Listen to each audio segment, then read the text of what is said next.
Você sabe qual que é a realidade habitacional da região metropolitana do Rio de Janeiro? Quantas pessoas vivem em situação de rua? Quantas moram em ocupações? E os assentamentos são quantos? Será que todo mundo tem acesso a saneamento básico? Algumas dessas perguntas a gente até consegue responder com pesquisas, outras as respostas ainda são inexistentes. Apesar dos dados sobre moradia ainda serem incertos, é só a gente olhar para o lado que consegue observar o quanto que o acesso à moradia digna é urgente na região metropolitana do Rio de Janeiro. Hoje, milhares de famílias vivem sem CEP, sem comprovante de residência e ficam também sem acesso a direitos. E quando se tem casa, falta água, luz. A conta é simples: se não existe estrutura adequada, o que falta mesmo é dignidade. Nesse episódio, vamos ouvir histórias que vão nos ajudar a entender um pouco sobre o que está por trás da luta por moradia digna aqui na metrópole do Rio. Embarca nessa com a gente.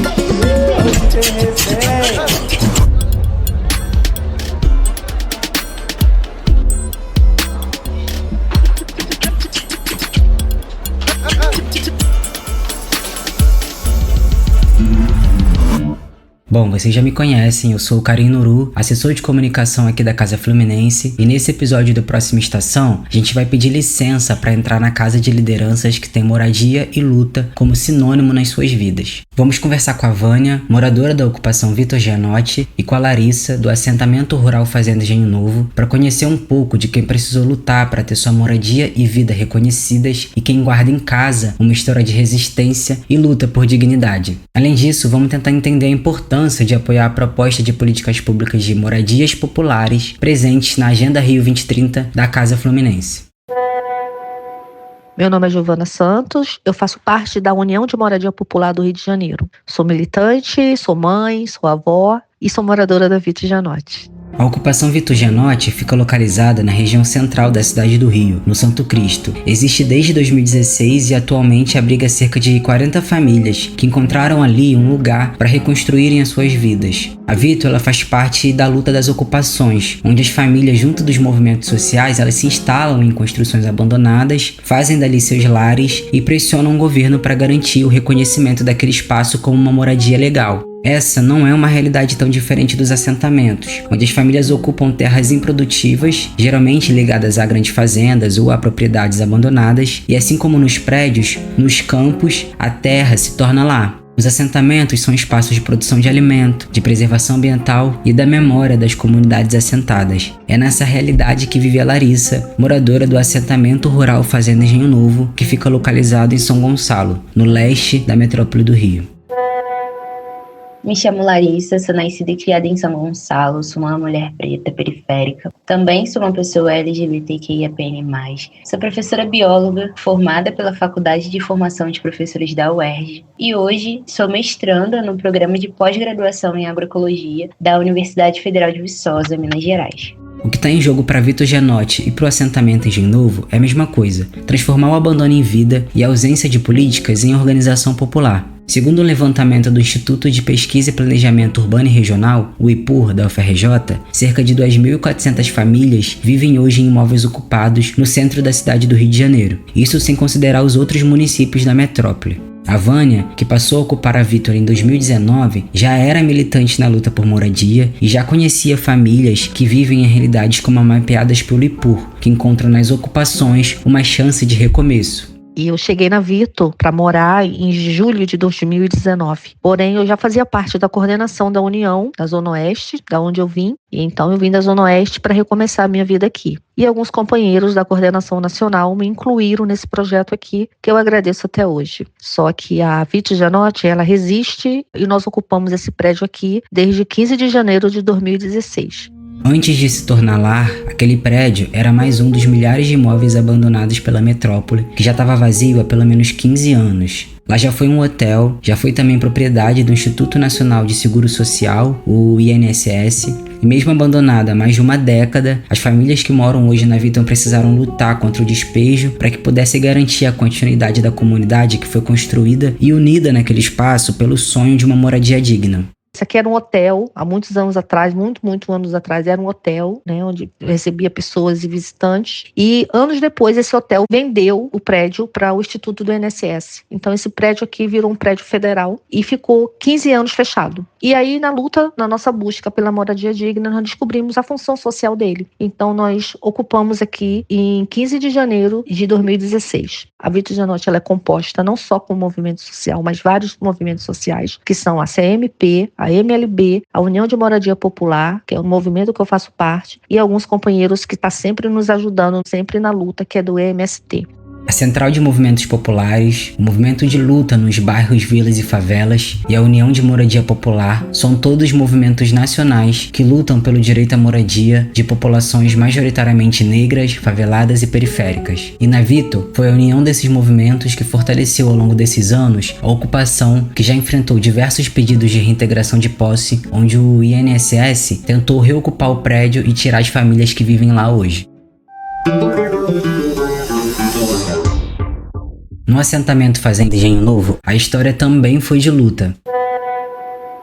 A região do assentamento, ela fazia parte de um dos latifúndios do município de São Gonçalo, que em 1830 foi adquirido pela família do Barão de São Gonçalo. A fazenda era uma grande produtora de cana-de-açúcar, laranja, abacaxi. E depois que o barão morre, ela passou por alguns donos, reiniciando diversas vezes o ciclo, agropecuário no local, com uma participação expressiva de meieiros e arrendatários. E aí, em 1989, o último dono iniciou um processo de remoção desses meieiros e arrendatários. E isso, claro, causou um conflito agrário na região e teve aí uma intensa mobilização dos agricultores. Aí, na época do governo do Brizola, em 91, sai um decreto estadual considerando aquela região, da fazenda Engenho Novo e o entorno, que era um grande latifúndio,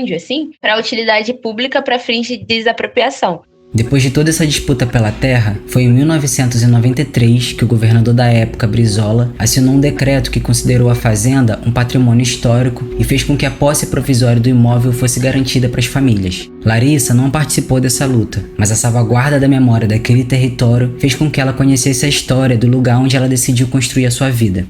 Sempre foi o sonho conquistar o famoso pedacinho de terra para chamar de seu. Minha mãe conquistou, o seu espaço na favela para criar eu e minhas irmãs. E conforme eu ia crescendo, sempre quis conquistar o meu também. Eu ia muitas vezes para o assentamento antes de morar lá. E quando tive a oportunidade de viver lá, não pensei duas vezes. Viver no assentamento, estar se relacionando ainda mais com a terra, é algo que me encanta até hoje. E já tem 2 anos que eu moro lá. E é muito importante ter uma terra para cultivar esse alimento, observar a relação dos animais com as plantas, uma moradia, E nesse espaço que é um reflexo de luta das mais velhas e mais velhos por terra e território. O sonho pela moradia digna e seu amor pela agroecologia que a levaram até o assentamento e fez ela acreditar que a terra pode sim ser um espaço de vida coletiva, produção de alimento e preservação de parte da história negra de São Gonçalo. Vânia também acredita na importância da preservação da história da ocupação, mostrando que contar a história da Vito é também uma forma de garantir que a memória da ocupação fique viva. Cada família que vive ali carrega não só a conquista do teto, mas a responsabilidade de compartilhar a narrativa de resistência que garantiu a existência da Vitor Janotti. A gente quis homenagear um grande comunicador social, que ele foi um dos ícones da luta pela comunicação popular no Brasil. E ele era italiano, o Vitor, e veio para o Brasil na época da ditadura. Então, o Vitor Janotti, ele foi metalúrgico, historiador, escritor, jornalista, professor e um grande militante da democracia. Mas, além disso, nós escolhemos esse nome por conta que o dia que nós ocupamos esse prédio foi 15 de janeiro de 2016, justamente no dia do aniversário dele, que ele fazia aniversário dia 15 de janeiro. Então, coletivamente, juntamente com todo mundo e o grupo, para dar mais força, mais ânimo, nós escolhemos o nome do Vitor. E eu acho que foi uma boa escolha. Então, a Vitor Janotti, ela representa muita coisa pra gente. É uma história que vale a pena ser contada por pais, netos, filhos, bisnetos, e é isso que a gente quer que aconteça. O exemplo daqui da ocupação Vitor Janotti. A conquista da moradia, tanto para Vitor Gianotti quanto para o assentamento Engenho Novo, foram resultados de anos de luta, resistência e organização coletiva. Foram processos longos e dolorosos que enfrentaram despejos, perseguições e batalhas judiciais até se transformarem em vitória. A verdade é que essa, infelizmente, não é a realidade da maioria. Para cada ocupação ou assentamento que consegue resistir e conquistar o direito de permanecer, existem dezenas de famílias removidas à força, sem alternativa, empurradas de volta para a rua.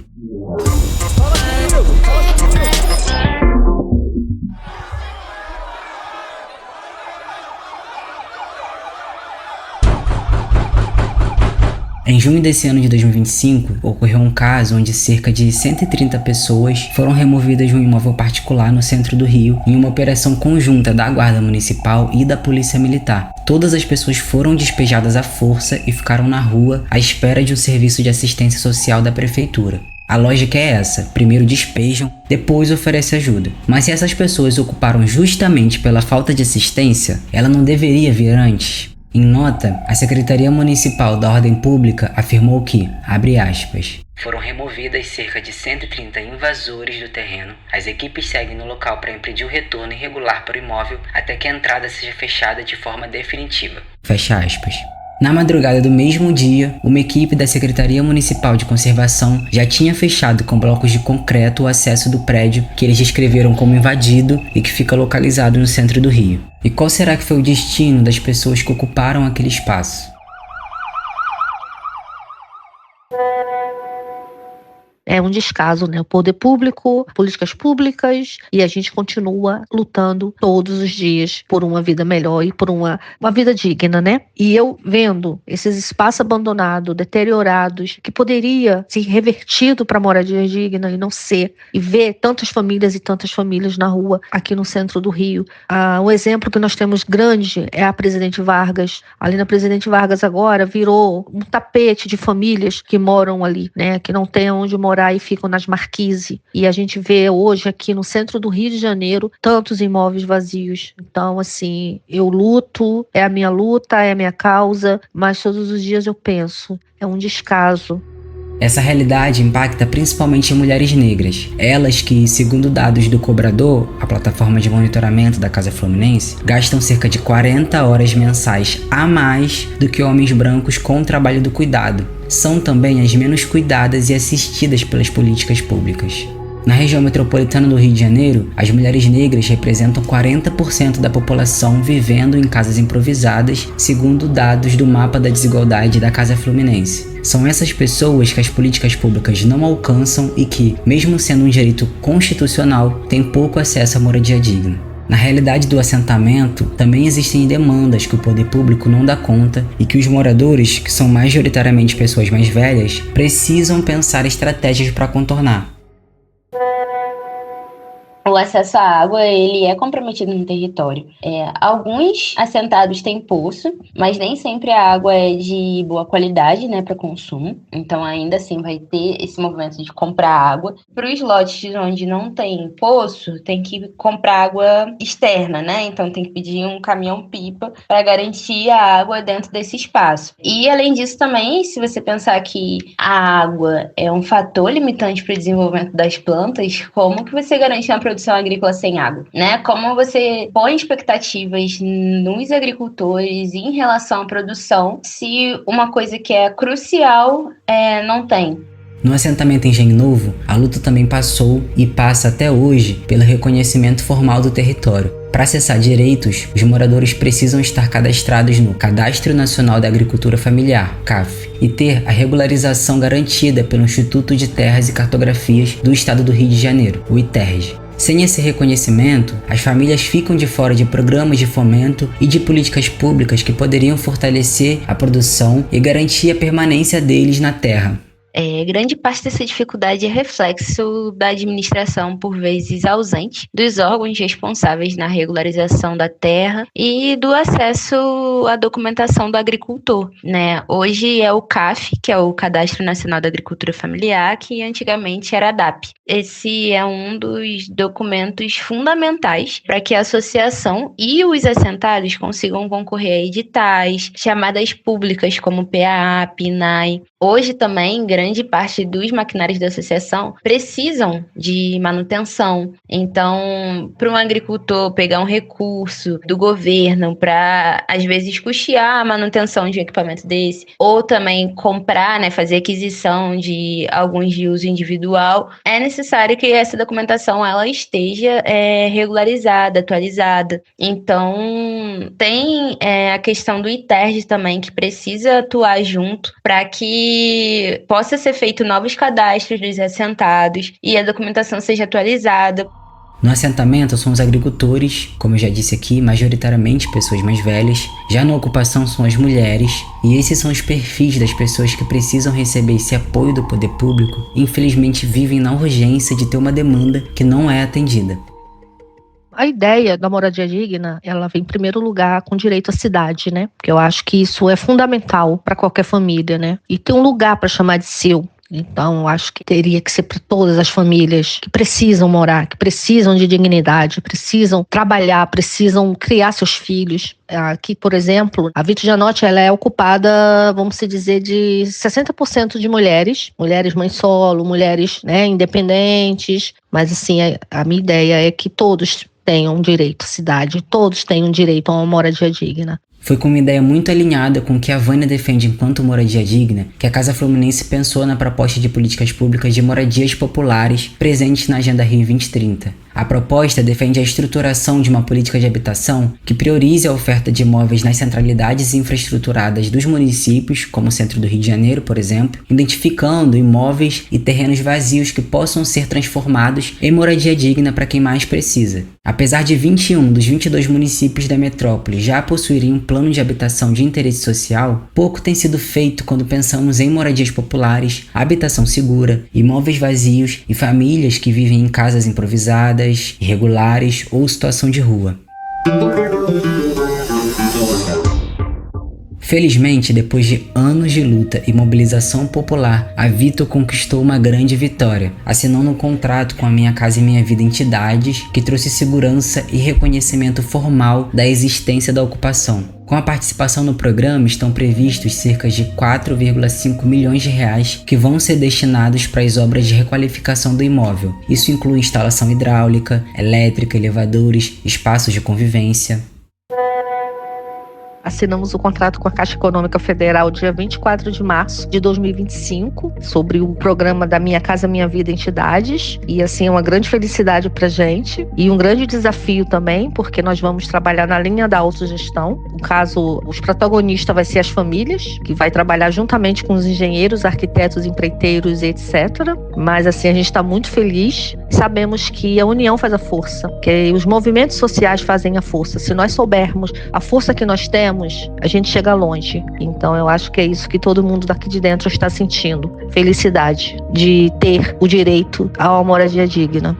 Essa conquista transforma ocupações em um modelo possível de políticas públicas, regularizar ocupações, reconhecer o protagonismo dos movimentos populares e garantir recursos para habitação digna, acesso à cidade e a direitos. A assinatura desse contrato foi um marco, é um lembrete de que quando há mobilização popular e vontade política, é possível garantir moradia digna. A Vito mostra que não faltam espaços, o que faltam são políticas efetivas e direcionadas, e que reconhecer judicialmente as ocupações é reconhecer vidas, histórias e os lares que estão sendo construídos ali, todos os dias. Mas infelizmente essa não é a realidade de todo mundo. No assentamento Engenho Novo, mesmo com décadas de existência, a comunidade ainda espera o reconhecimento definitivo da posse da terra e pelo apoio estruturado do poder público. Entre a memória preservada e as dificuldades do presente, os assentados seguem produzindo, resistindo e mantendo viva a luta por dignidade.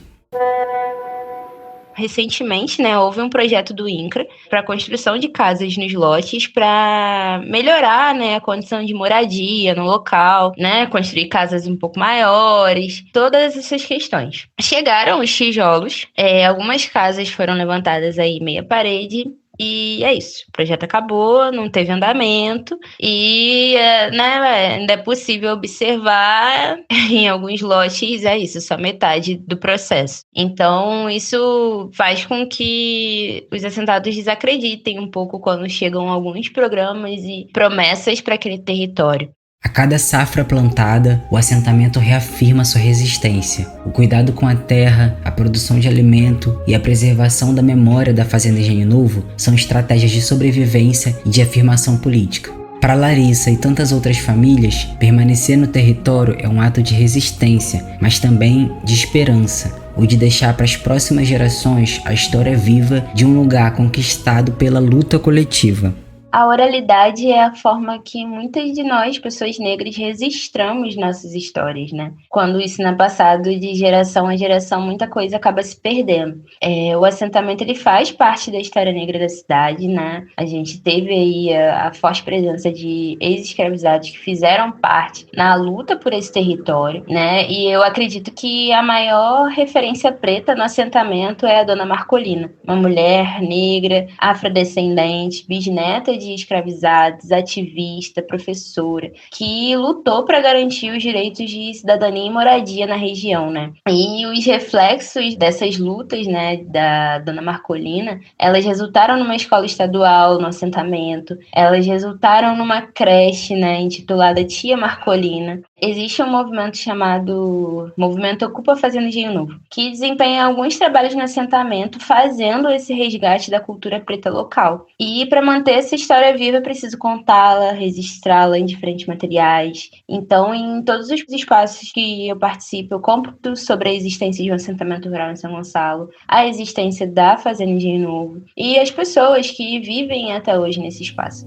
É possível ter casa para todo mundo, seja na cidade ou no campo. O que faltam são políticas efetivas, não falta espaço. Hoje, a região metropolitana tem mais de 90 mil imóveis da União desocupados. O Rio de Janeiro, Niterói e Duque de Caxias estão entre os municípios com mais imóveis vazios. Enquanto isso, diversas famílias vivem sem CEP, sem teto e sem esperança. Viver em ocupação é construir sonhos sob a insegurança habitacional. No campo, essa lógica se repete. A terra, antes improdutiva, se torna chão para plantar futuro. Ocupar, seja na cidade ou no campo, é um gesto de resistência e também de esperançar, transformar o abandono em vida. Nós, graças a Deus, conseguimos esse contrato depois de muita luta, depois de vários empecilhos, nós conquistamos o grande contrato com a Caixa Econômica. Então, eu acho que os planos para o futuro da Vito é se fazer um prédio lindo e maravilhoso para continuar recebendo os companheiros, para continuar fazermos eventos e mostrar que pode ter várias e outras Vito Janotti espalhadas pelo mundo e pelo Brasil todo. Então, eu acho que esse é o meu sonho. Assim como Vânia, Larissa também sonha. Ter um território reconhecido, com apoio público efetivo e com possibilidade de ver sua comunidade fortalecida para além da resistência diária. Sonhos que revelam que a luta pela moradia digna é, antes de tudo, uma luta pela sobrevivência, pela vida. No futuro, eu penso que a valorização da agricultura familiar gonçalense seja algo intrínseco a todos os gonçalenses, visto que tem pessoas que vivem na cidade e não fazem ideia que existe produção agrícola local. E para além dessa valorização, sonhamos com mais condições para viver e produzir de forma agroecológica, que tenha subsídios públicos que garantam a permanência da juventude nesse espaço, para que essa sucessão, né, dos mais velhos para os mais novos ela aconteça. Atualmente eu estou mestranda, né, no programa de pós-graduação em agroecologia da Universidade Federal de Viçosa, e o meu projeto ele tem como objeto o assentamento. E eu espero que a pesquisa a ser desenvolvida no território possa servir para trazermos mais atenção dos órgãos competentes para esse espaço, além da valorização da cultura, da caracterização das famílias assentadas hoje e os aspectos como segurança alimentar e produção agrícola. E quando a gente se pergunta o que é a moradia digna, a resposta me parece direta. É ter mais do que um teto e um CEP. É ter segurança, acesso a serviços, infraestrutura adequada e políticas públicas que reconheçam a vida de quem está ali naquele espaço tentando construir um lar. Moradia digna é o direito de existir plenamente, de pertencer à cidade ou ao campo sem insegurança, risco de despejo ou precisar justificar a sua própria presença. É dever do poder público garantir que ninguém precise ocupar prédios abandonados ou terras improdutivas para ter onde viver com dignidade. Mas enquanto não for assim, a história da Vânia na ocupação Vitor Gianotti ou da Larissa no assentamento Engenho Novo vão se repetir e continuar mostrando que onde o Estado se omite, a organização popular se levanta. Por isso, seguimos ao lado das ocupações, dos assentamentos, das famílias e movimentos que lutam todos os dias por moradia digna, acreditando que uma metrópole mais justa precisa garantir casa, vida e direito para todo mundo. Esse foi mais um episódio do Próxima Estação, um podcast da Casa Fluminense. Se você gostou de ouvir essa conversa, compartilha com alguém que também acredita que viver com dignidade é um direito de todos. Deixa aqui seu comentário sobre esse episódio, acompanhe a Casa nas redes sociais e até a próxima.